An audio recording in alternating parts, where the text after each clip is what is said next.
Hello dear students, आज मैं आप लोगों को आपके कोर्स का जो प्रोज बुक है उसमें जो ये तीसरा चैप्टर है the secret of health success and power, इसे पढ़ाना शुरू कर रहा हूँ। क्योंकि इसके पहले 2 एस्से आपको पढ़ाए जा चुके हैं, a girl with the basket और फेलो ट्रेवलर, और शॉर्ट स्टोरी में द गोल्ड वॉच पढ़ाया, कविता 3 पढ़ाया आपको। तो अब प्रोज में फिर से पढ़ाना शुरू करता हूँ। 1-2 चैप्टर प्रोज में पढ़ा जाए। ये चैप्टर नंबर 3 लेसन 3 जो है, ये सीक्रेट मीन्स होता है रहस्य। द सीक्रेट मीन्स रहस्य। किस चीज़ का रहस्य? ऑफ हेल्थ, स्वास्थ्य का रहस्य, सक्सेस सफलता का रहस्य, एंड पावर और शक्ति का रहस्य। ये चैप्टर का नाम हुआ स्वास्थ्य, सफलता और शक्ति के रहस्य। स्वास्थ्य, सफलता और शक्ति का रहस्य, यह है the secret of health success and power. स्वास्थ्य, सफलता और शक्ति का रहस्य, ये जेम्स एलन का एसे है। और आप ये समझिए कि इसकी कोई कहानी नहीं है कि आपको मैं पहले कहानी बताऊं और फिर उसका अर्थ बताऊं, एक्सप्लेनेशन बताऊं। इस पाठ की कोई कहानी नहीं है। इस पाठ में तथ्य लिखे गए हैं कि यदि आपको स्वस्थ रहना है, आपको अपना स्वास्थ्य बिल्कुल मेंटेन रखना है, तब आपको क्या क्या करना चाहिए। अगर आपको सफल होना है, जीवन में सफलता हासिल करनी है, तब आपको अपने कार्यों का संचालन किस तरह से करना चाहिए। और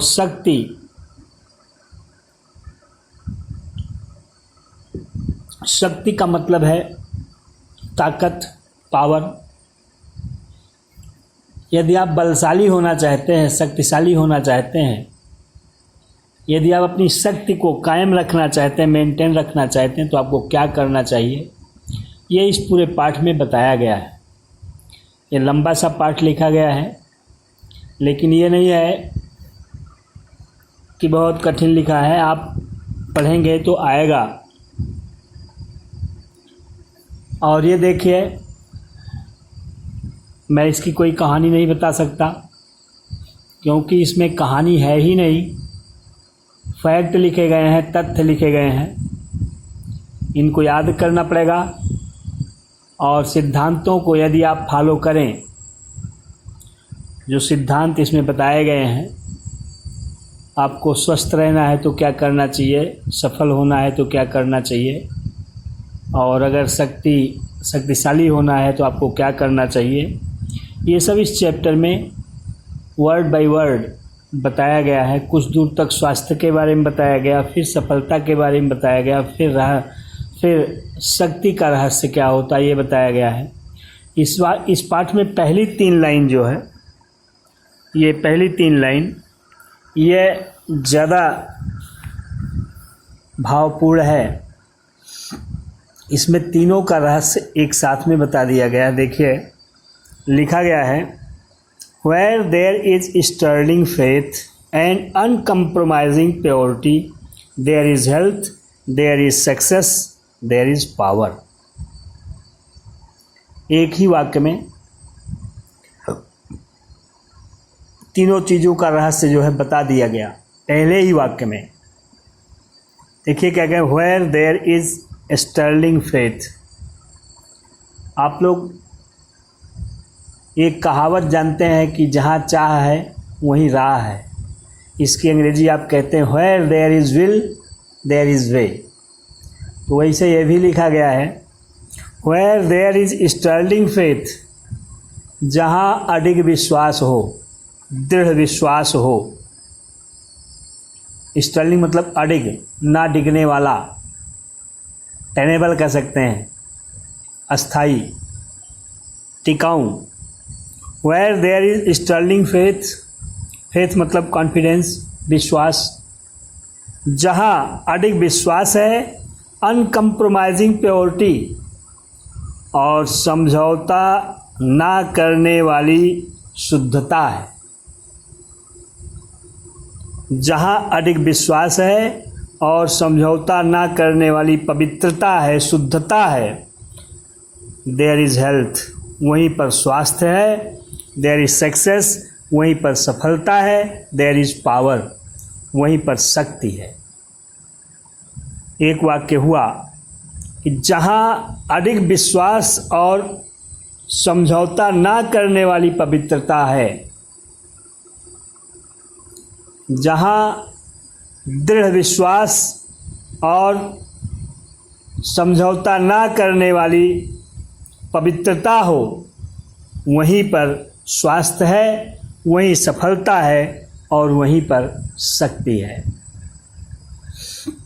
इन सच अवन, किसी ऐसे व्यक्ति में, इन सच अवन, किसी ऐसे व्यक्ति में, यहाँ वन का मतलब पर्सन से हो जाएगा। Disease, failure and disaster can find no lodgement. Disease मतलब बीमारी, फेल्योर मतलब असफलता, एंड डिजास्टर मीन्स और संकट। कैन फाइंड पा सकते हैं, नो लॉजमेंट ठहरने का कोई स्थान नहीं। लॉजमेंट मतलब ठहरने का स्थान, लॉज माने ठहरने का स्थान होता, लॉजमेंट माने ठहराव। कोई ठहराव नहीं पा सकते हैं, मतलब ठहर नहीं सकते हैं, रुक नहीं सकते हैं। यानी किसी ऐसे व्यक्ति में बीमारी, असफलता और संकट कोई ठहराव नहीं पा सकते हैं, ठहर नहीं सकते हैं। फार क्योंकि, यहाँ फार का मतलब क्योंकि, देयर इज़ नथिंग, कुछ भी नहीं होता है, ऑन विच, जिस पर दे कैन फीड, वह पोषण प्राप्त कर सकें।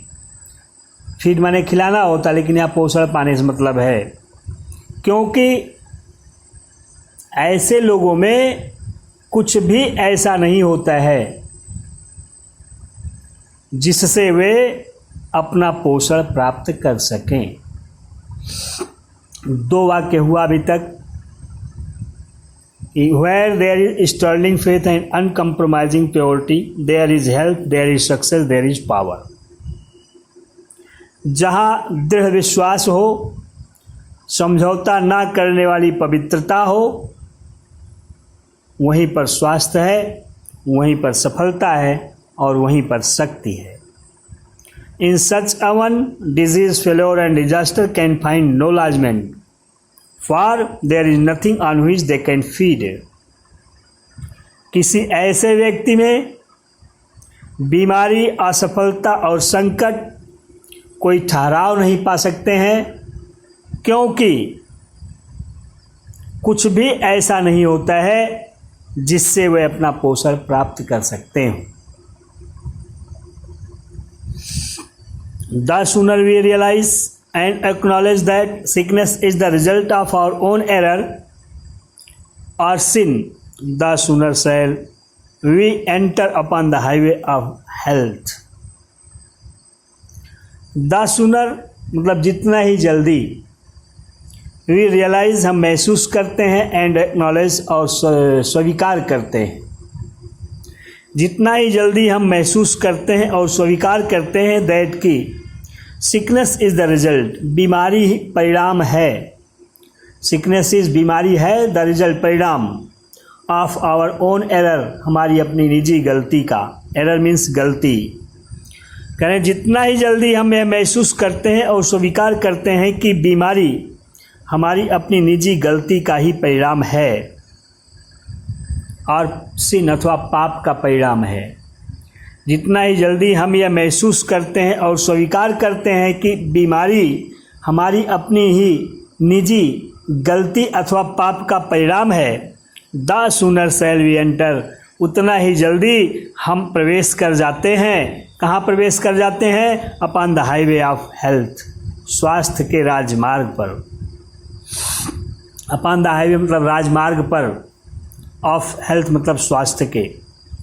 जितना ही जल्दी हम महसूस करते हैं और स्वीकार करते हैं कि बीमारी हमारी अपनी ही निजी गलती अथवा पाप का परिणाम है, उतना ही जल्दी हम स्वास्थ्य के राजमार्ग पर प्रवेश कर जाते हैं। डिजीज कम्स टू दोज, बीमारी उन लोगों के पास आती है। डिजीज कम्स टू दोज, बीमारी उन लोगों के पास आती है हु अट्रैक्ट इट, जो इसे अपनी तरफ आकर्षित करते हैं। बीमारी उन लोगों के पास आती है जो इसे अपनी तरफ खींचते हैं, जो इसे अपनी तरफ आकर्षित करते हैं। टू दोज, उन लोगों के पास आती है हुज माइंड्स एंड बॉडीज़, जिनकी मस्तिष्क, जिनकी सोच एंड बॉडीज़ और जिनकी शरीरें और रिसेप्टिव टू इट, इसे ग्रहण करने के योग्य होती हैं। रिसेप्टिव मतलब स्वागत योग्य, ग्रहण करने योग्य। कहें बीमारी उन लोगों के पास आती है जो इसे आकर्षित करते हैं, उन लोगों के पास जिनका मस्तिष्क और जिनकी शरीर इसे ग्रहण करने के योग्य होती है। एंड फ्लीज, और दूर भाग जाती है फ्रॉम दोज, उन लोगों से। और बीमारी उन लोगों से दूर भाग जाती है whose strong pure and positive thought sphere, whose जिनका स्ट्रांग मजबूत, प्योर पवित्र, पॉजिटिव सकारात्मक, थॉट स्फीयर विचार क्षेत्र जनरेट्स उत्पन्न करता है healing and life giving current. Healing मतलब आरामदायक, एंड लाइफ गिविंग और जीवनदायी करंट्स, धाराओं को। करें बीमारी उन लोगों के पास आती है जो इसे आकर्षित करते हैं, जिनकी शरीर और जिनका मस्तिष्क इसे ग्रहण करने के योग्य होता है, प्राप्त करने के योग्य होता है। और बीमारी उन लोगों से दूर भाग जाती है, प्लीज मतलब दूर भाग जाना। और बीमारी उन लोगों से दूर भाग जाती है जिनका कि मजबूत, पवित्र और सकारात्मक विचार क्षेत्र आरामदायक और जीवनदायी धाराओं को उत्पन्न करता है। जनरेट मीन्स उत्पन्न करना। If you are given to anger, यदि आप क्रोध के वशीभूत हों। गिवन टू मतलब वशीभूत होना, किसी के वश में होना। If you are given to anger, यदि आप क्रोध के वशीभूत हों, वरी चिंता के वशीभूत हों, जिलसी ईर्ष्या के वशीभूत हों, ग्रीड लालच के वशीभूत हों। करें यदि आप क्रोध, चिंता, ईर्ष्या, लालच के वशीभूत हों, और अथवा any other inharmonious state of mind. Any other किसी अन्य, एनी अदर मतलब किसी अन्य इनहार्मोनियस असामंजस्यपूर्ण स्टेट ऑफ माइंड, मानसिक स्तर। यदि आप क्रोध, चिंता, ईर्ष्या, लालच अथवा किसी भी अन्य असामंजस्यपूर्ण मानसिक स्तर के वशीभूत हैं, एंड एक्सपेक्ट और आप आशा करते हैं परफेक्ट फिजिकल हेल्थ, पूर्ण शारीरिक स्वस्थता की, और आप पूर्ण शारीरिक स्वस्थता की आशा करते हैं, तो you are expecting the impossible. You are expecting, आप आशा कर रहे हैं द इम्पॉसिबल, असंभव की आशा कर रहे हैं। अभी ये पूरा वाक्य नहीं हुआ, यहाँ तक एक बार फिर से मिलाएं। यदि आप क्रोध, चिंता, ईर्ष्या, लालच या किसी भी अन्य असामंजस्यपूर्ण मानसिक स्तर के वशीभूत हैं और पूर्ण शारीरिक स्वस्थता की आशा करते हैं तो आप असंभव की आशा कर रहे हैं। क्योंकि यू आर कंटिन्यूली सोइंग, आप निरंतर बोते रहते हैं द सीड्स, बीज ऑफ डिजीज, बीमारी की, क्योंकि आप बीमारी की बीज को निरंतर बोते रहते हैं इन योर माइंड, अपने मन में।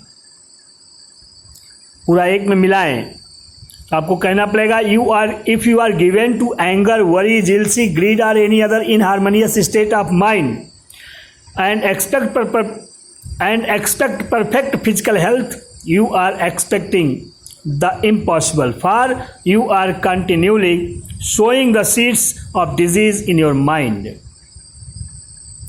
यदि आप क्रोध, चिंता, ईर्ष्या, लालच या किसी अन्य असामंजस्यपूर्ण मानसिक स्तर के वशीभूत हैं और पूर्ण शारीरिक स्वस्थता की आशा करते हैं तो आप असंभव की आशा कर रहे हैं, क्योंकि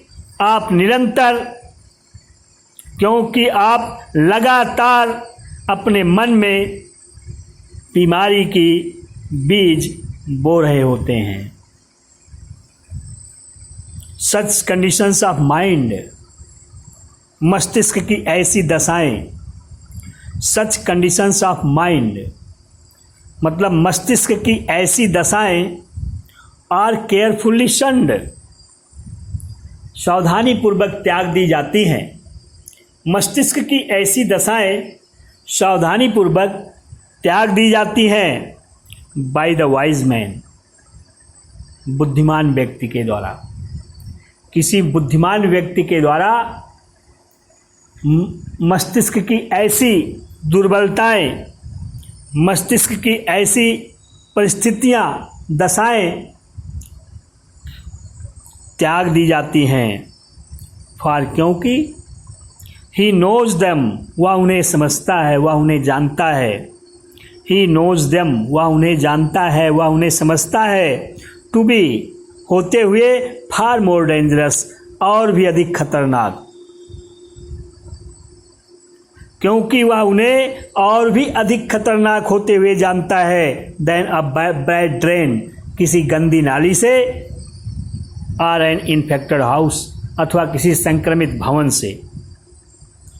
कह रहे हैं कि बुद्धिमान व्यक्ति के द्वारा मस्तिष्क की ऐसी दशाएं मतलब क्रोध, चिंता, लालच, ईर्ष्या, ये मानसिक स्तर हैं।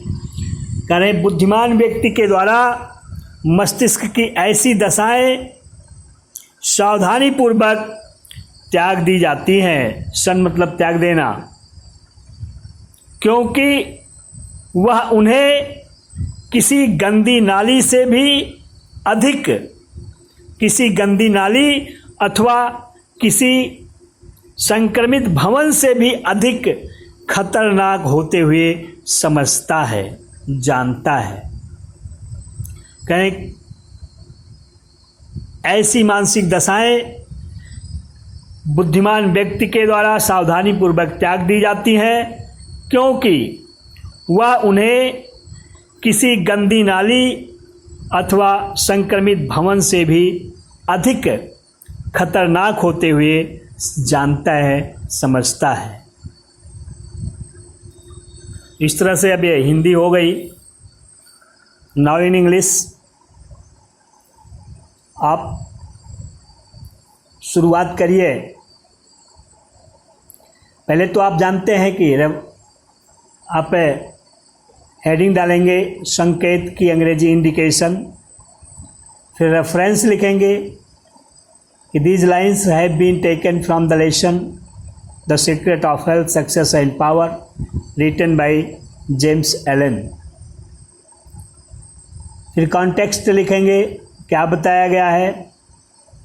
तो पता चला कि इस पाठ में हमें खुद को स्वस्थ रखने का, खुद को सफल बनाने का और खुद को शक्तिशाली बनाने का तरीका बताया गया है। बस इसी चीज़ को आप अपने शब्दों में लिखें, ये कॉन्टेक्स्ट हो जाएगा। फिलहाल मैं इंग्लिश में बताता हूँ।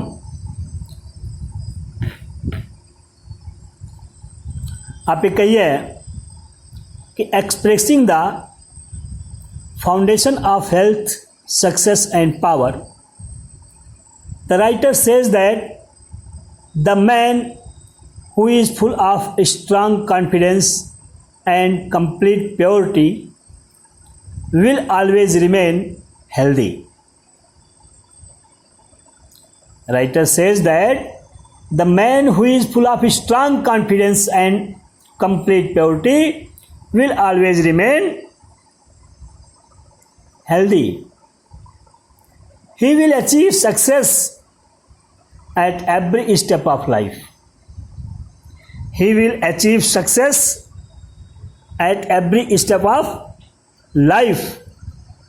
Such a man will surpass weakness. Such a man will surpass weakness and remain powerful. We shall be the honor of a good health. We shall be the honor of a good health if we feel and accept that the illness is the result of our own mistakes or sins. Sickness affects the man. Sickness affects the man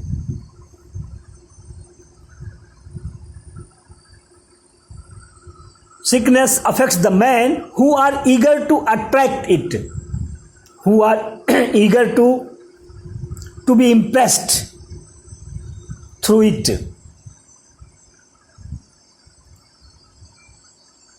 And whose ideas and health are unable to keep it away. Sickness comes to those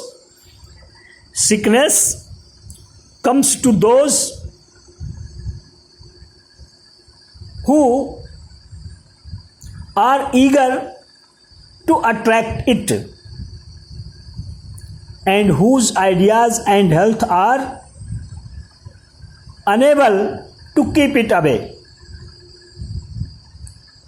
The disease can never affect a man.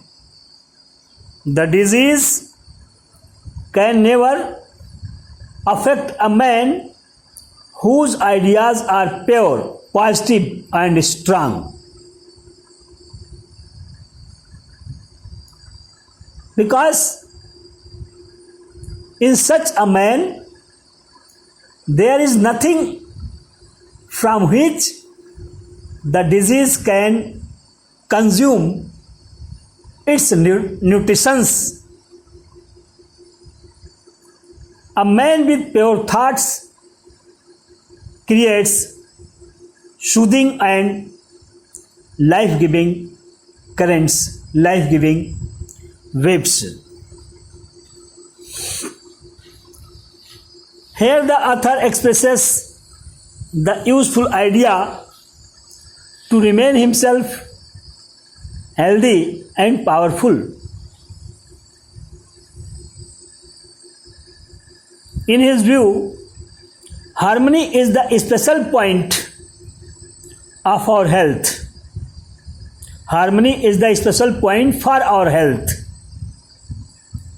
If we are desirous to pass a healthy life, we must keep our mind in harmony. Our mind must be kept in peaceful atmosphere if we want to pass a happy life. It should not be disturbed by harmful feelings as anger, worry, jealousy, or greed, etc.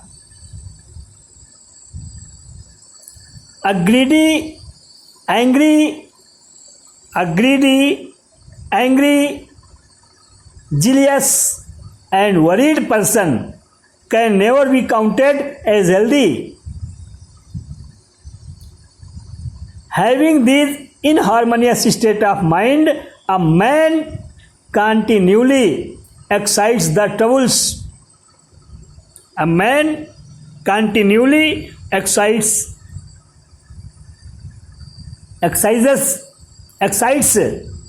his troubles.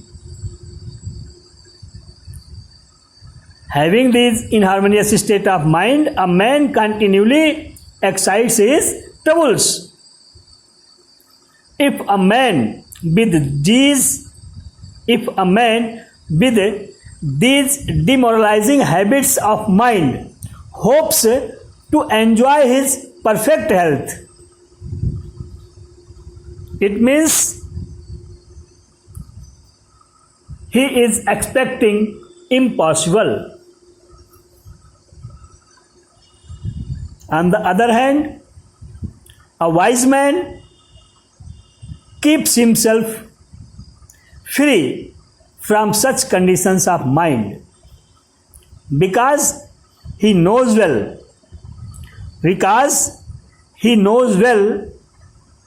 the harms of these demerits. A wise man thinks them more dangerous than a dirty drain or an infected building. In other words, we can say that greed, anger, worry, and jealousy are the state of mind which aggravate our health completely. If we want to enjoy a perfect health, we must get rid of such demoralizing habits as greed, anger, anxiety, jealousy, etc. Now in the next video, thanks.